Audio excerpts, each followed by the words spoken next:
Hello दोस्तों, तो आपका अपने चैनल CMC क्यूज में आपका स्वागत है। तो दोस्तों लाइव सेक्शन जो है नहीं हो पा रहा है, जो सिग्नल बार बार ब्रेक हो रहे हैं, इसकी वजह से आपका जो है यहाँ पे प्रैक्टिस सेट 4 कंप्लीट नहीं हो पा रहा है। तो आज का सेशन जो है हम इसी प्रकार जो है आपको सिर्फ इन्फॉर्मेशन देंगे।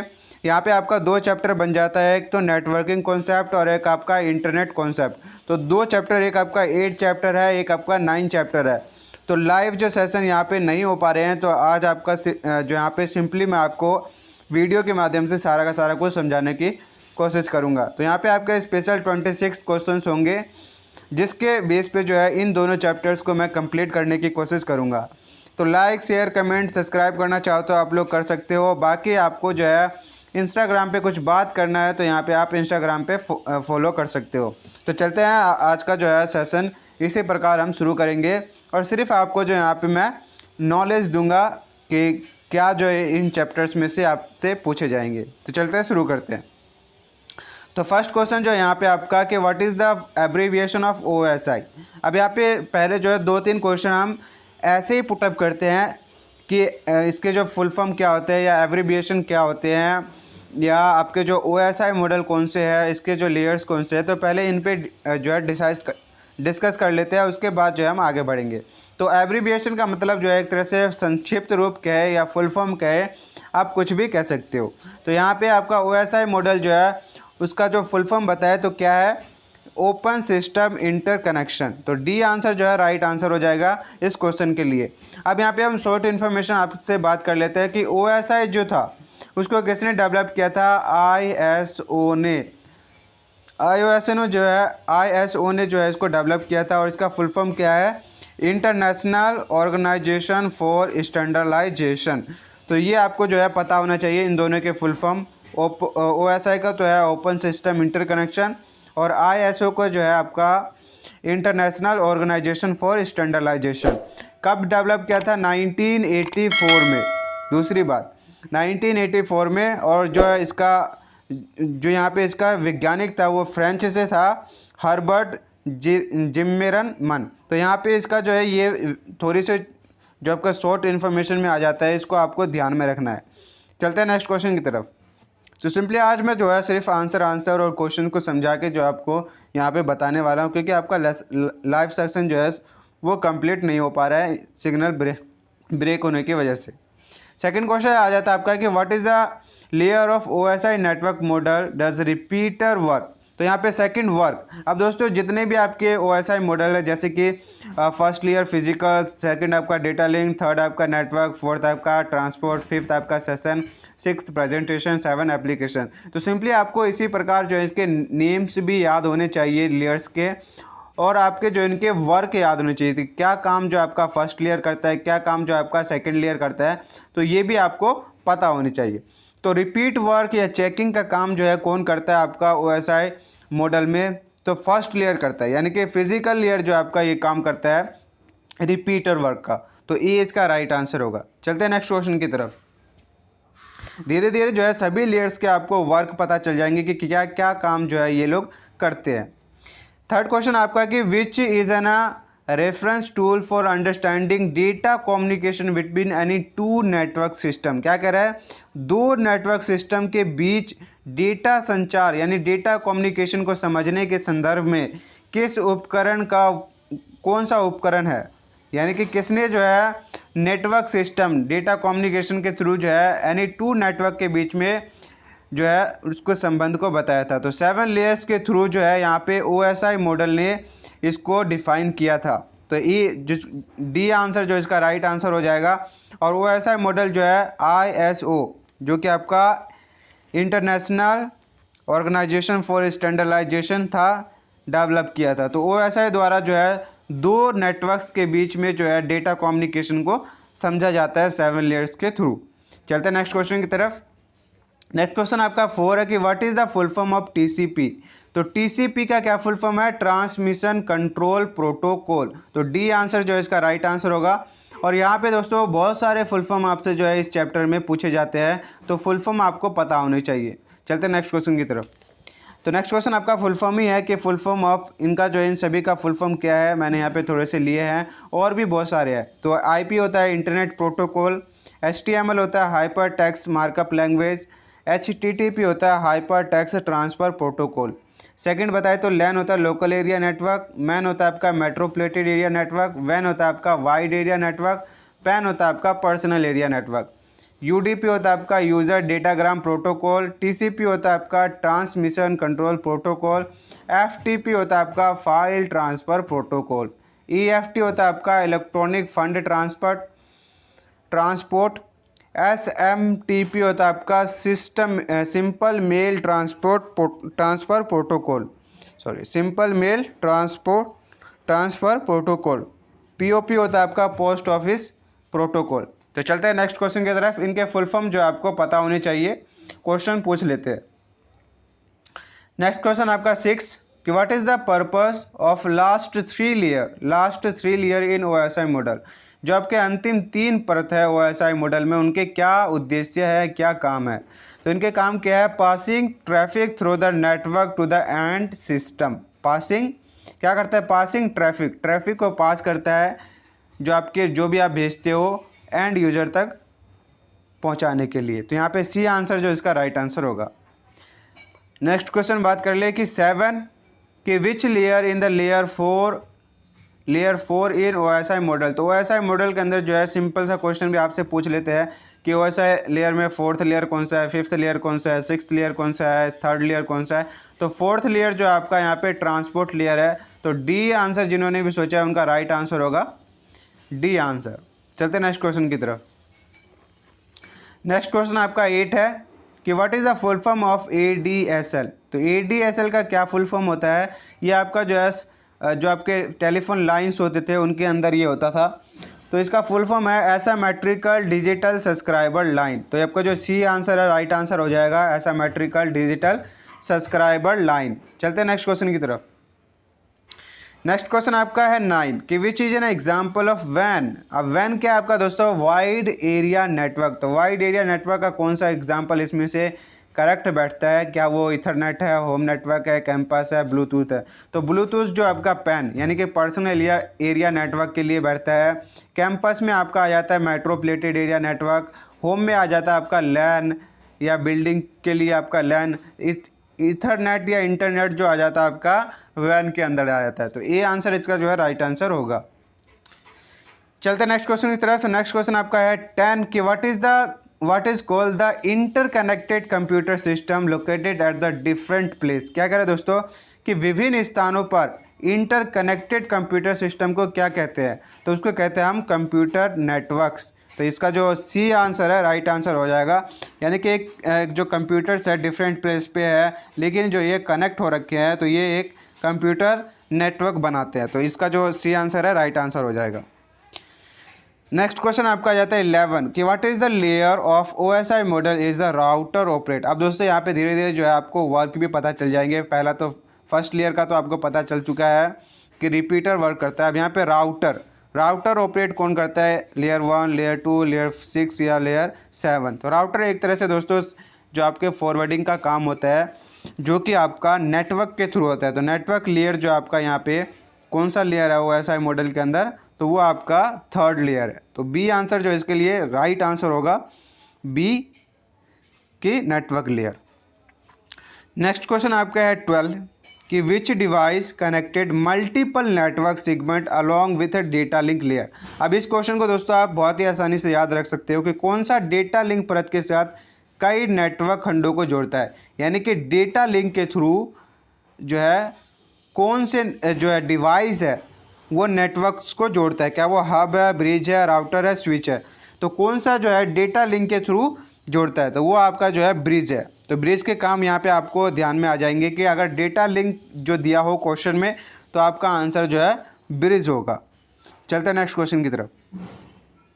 नेक्स्ट क्वेश्चन आपका है 13 कि which device is use to amplify और regenerate digital signals receive while sending from them one port to an network in another port. क्या करें दोस्तों, अगर एक पोर्ट आपका A है और दूसरा पोर्ट आपका B है, तो अगर हम कोई चीज़ सेंड करते हैं B को, तो अगर बीच में सिग्नल ब्रेक हो जाता है या सिग्नल जो है यहाँ पे कट जाता है, तो उनको जो है या सिग्नल जो है वीक है, तो उनको बढ़ाने के लिए या उनको जो है रीजनरेट करने के लिए यानी कि पुनः बनाने के लिए कौन सा जो है यहाँ पे डिवाइस का यूज़ किया जाता है, रीजनरेट कह ले या सिग्नल को अच्छा करने के लिए, तो वो आपका जो है रिपीटर।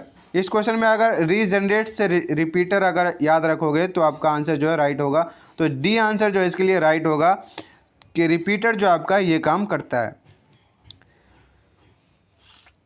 तो दोस्तों आप जो है क्वेश्चंस के जो है यहाँ पे स्क्रीनशॉट लेते रहे ताकि आपको जो है एग्ज़ाम के टाइम में बहुत ही हेल्प हो। तो यहाँ पे आपका है 14 क्वेश्चन कि which device is module analog signal. क्या कह रहा है, मॉड्यूल करता है एनालॉग सिग्नल को और टू इनकोड डिजिटल सिग्नल। यानी कि इस क्वेश्चन को मैं आपको समझाने की कोशिश करूँगा कि समझो A4 है एनालॉग और D4 है आपका डिजिटल इन्फॉर्मेशन। तो एनालॉग को डिजिटल में और डिजिटल को एनालॉग में कौन सा ऐसा डिवाइस है जो कन्वर्ट करता है एनालॉग को डिजिटल में। सिंपल सा क्वेश्चन है, ज़्यादा क्वेश्चन इसको पढ़ने की ज़रूरत भी नहीं है। तो एनालॉग को कौन सा डिजिटल में और डिजिटल को कौन सा एनालॉग में कन्वर्ट करता है, तो वो आपका मोडम कहलाता है। मोडम जो ऐसा डिवाइस है ये काम करता है, एनालॉग सिग्नल को डिजिटल में कन्वर्ट करता है और डिजिटल सिग्नल को एनालॉग सिग्नल में कन्वर्ट करता है। जिस प्रकार दोस्तों आप लोग टेलीफोन पे बात करते हो तो इसके अंदर ये पाया जाता है। तो डी आंसर जो है इसका राइट आंसर होगा।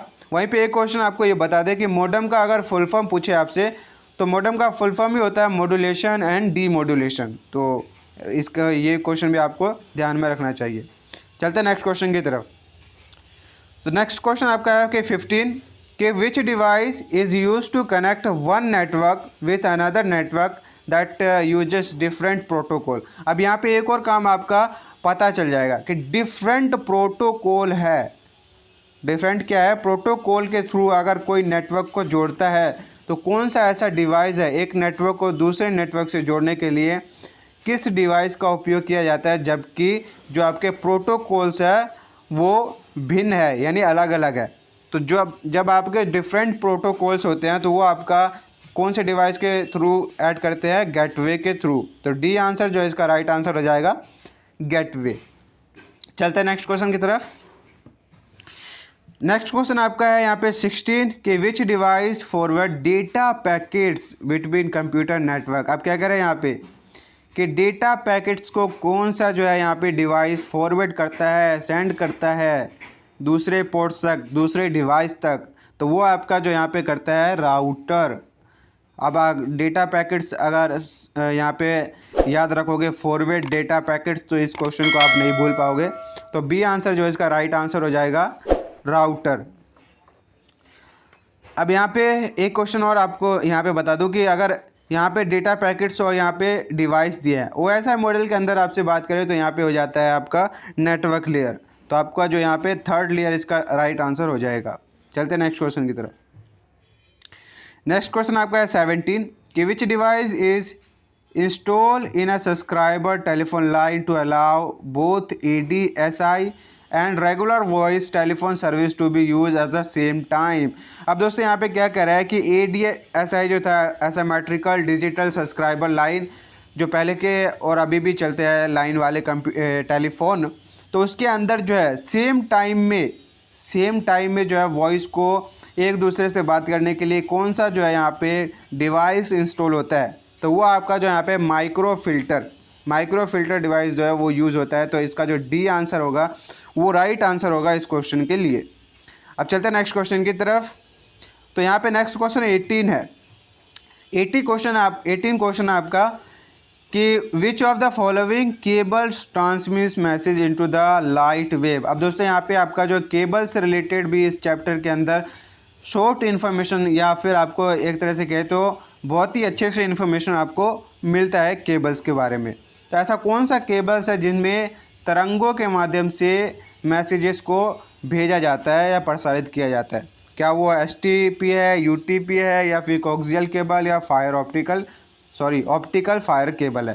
तो STP होता है आपका सील्ड ट्विस्टेड पेयर, UTP होता है आपका अनसील्ड ट्विस्टेड पेयर। तो यहाँ पे जो लाइट वेव के थ्रू जो भेजता है वो आपका ऑप्टिकल फाइबर केबल कहलाता है। तो इसका जो डी आंसर है वो राइट आंसर हो जाएगा।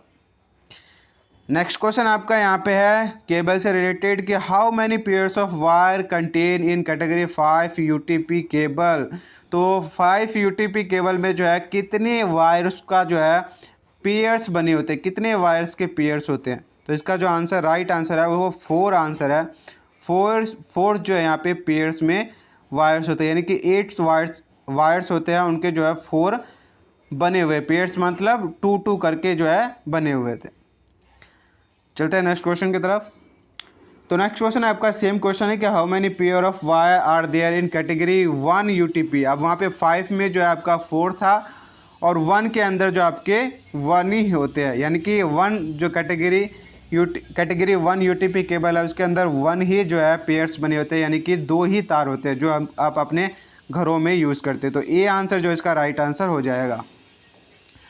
नेक्स्ट क्वेश्चन आपका है 21 कि which is the standard connector for category 5 unsealed twisted pair. अब क्या करें दोस्तों, कैटेगरी 5 जो है उसके लिए कौन सा कनेक्टर जो है ना, कंप्यूटर के अंदर हम जब लगाएंगे तो कोई कनेक्टर तो चाहिए, ऐसे तो वायर हम लगा नहीं सकते। तो कौन सा जो है कनेक्टर कैटेगरी 5 के लिए यूज़ करते हैं, तो वो आपका RJ45 है। RJ45 ये आपका दोस्तों आपको जो है ITI कोपा में बनाना भी सिखाते हैं, RJ45 RJ11। तो इनके बारे में आपको और भी डिटेल आप जब प्रैक्टिकल करोगे तो उनमें आपको मिल जाएगा। चलते हैं नेक्स्ट क्वेश्चन की तरफ। तो नेक्स्ट क्वेश्चन आपका है 22 कि विच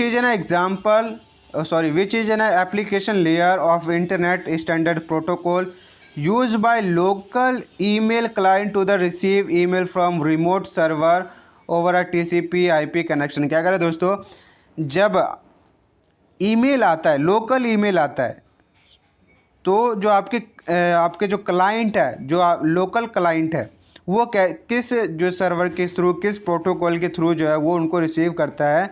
तो यही पूछा गया। तो वो आपका जो यहाँ पे पोप कहलाता है, यानी कि पोस्ट ऑफिस प्रोटोकॉल। तो इसका जो डी आंसर है वो राइट आंसर हो जाएगा कि TCP/IP कनेक्शन पर रिमोट सर्वर से ईमेल प्राप्त करने के लिए स्थानीय ईमेल क्लाइंट द्वारा उपयोग किए जाने वाला इंटरनेट प्रोटोकॉल की एक एप्लीकेशन लेयर कौन सी है, तो वो आपका पोप है, post office protocol. Next question आपका है कि DHCP जो होता है आपका डायनेमिक होस्ट कॉन्फ़िगरेशन प्रोटोकॉल। तो ये आंसर जो है इसका राइट आंसर होगा। और यहाँ पे आपके DHCP प्रोटोकॉल के बारे में कंप्लीट डिटेल मिलेगा, इसके कौन कौन से टाइप होते हैं। तो जब आप चैप्टर्स को पढ़ोगे तो आपको कंप्लीट डिटेल मिलेगा। चलते हैं नेक्स्ट क्वेश्चन की तरफ। तो नेक्स्ट क्वेश्चन आपका है 24 कि which is an standard network protocol use to transfer file from one host to another host over a TCP based network such as a internet. अब दोस्तों इस क्वेश्चन को आप ध्यान से देखोगे तो क्या कह रही है, फाइल ट्रांसफ़र, यानी कि फ़ाइल ट्रांसफ़र करने के लिए वन होस्ट से लेके सेकंड होस्ट तक कौन से प्रोटोकॉल का यूज़ किया जाता है, यही पूछा गया है। तो अगर आपको फुल फॉर्म पता होगा तो आप जो है इस क्वेश्चन का आंसर जो है बहुत ही आसानी से पता कर सकते हो। तो फर्स्ट आंसर जो है इसके लिए राइट होगा फाइल ट्रांसफ़र प्रोटोकॉल। सेकंड आपका ट्रांसमिशन कंट्रोल प्रोटोकॉल, UDP होता है आपका यूज़र डेटाग्राम प्रोटोकॉल, SMTP होता है आपका सिंपल मेल ट्रांसफ़र प्रोटोकॉल। तो इसका जो ये आंसर है राइट आंसर हो जाएगा, फाइल ट्रांसफ़र के लिए कौन सा FTP यूज़ किया जाता है। नेक्स्ट क्वेश्चन आपका है 25 कि which is an network protocol use on a internet or LAN to provide bidirectional interactive text oriented communication facility using a virtual terminal connection. क्या कह रहा है दोस्तों, ऐसा कौन सा प्रोटोकॉल है जो टेक्स्ट मैसेजेस से जो है रिलेटेड है, यानी कि जब हम टेक्स्ट कम्युनिकेशन करते हैं तब यूज़ होता है। तो ये आपका जो है यहाँ पे राइट आंसर बता दूँ इसके लिए, तो आपका यहाँ पे टेलनेट के द्वारा जो है ये यूज़ किया जाता है। तो डी आंसर जो है इसका राइट आंसर हो जाएगा। अब यहाँ पे हम लास्ट क्वेश्चन देख लेते हैं 26 क्वेश्चन के advantage of advantage of networks के जो है क्या लाभ है, क्या data sharing, hardware sharing, communication और ऑल ऑफ दीज। तो इसका जो राइट आंसर है वो मैं बता दूं आपको, जो डी है इसका राइट आंसर। अब यहाँ पे डेटा शेयरिंग तो आप समझ ही चुके हो, किसी भी डेटा को भेजना। हार्डवेयर शेयरिंग मैं समझा देता हूँ कि जैसे एक कंप्यूटर के बहुत सारे कंप्यूटर्स लगे हुए हैं। अब हमारे पास जो है एक ही प्रिंटर है, तो हम क्या करते हैं, इस वाले कंप्यूटर से भी जोड़ देते हैं प्रिंटर को, सेकंड वाले से भी जोड़ देते हैं, थर्ड वाले से भी जोड़ देते हैं। तो इसी को हम कहते हैं हार्डवेयर शेयरिंग। तो ये आपका जो है हार्डवेयर शेयरिंग हो जाता है। तो यहाँ पे दोस्तों जो आपका लाइव सेक्शन जो है कंप्लीट नहीं हो पाया, जिसकी वजह से मैंने जो है ऐसे ही आपको सारी की सारी इन्फॉर्मेशन बता दी है। तो आशा करता हूँ कि आप लोग समझ गए होंगे। तो थैंक यू दोस्तों, and thank you for watching and keep subscribe, ताकि नई वीडियोस आप तक पहुँचती रहे।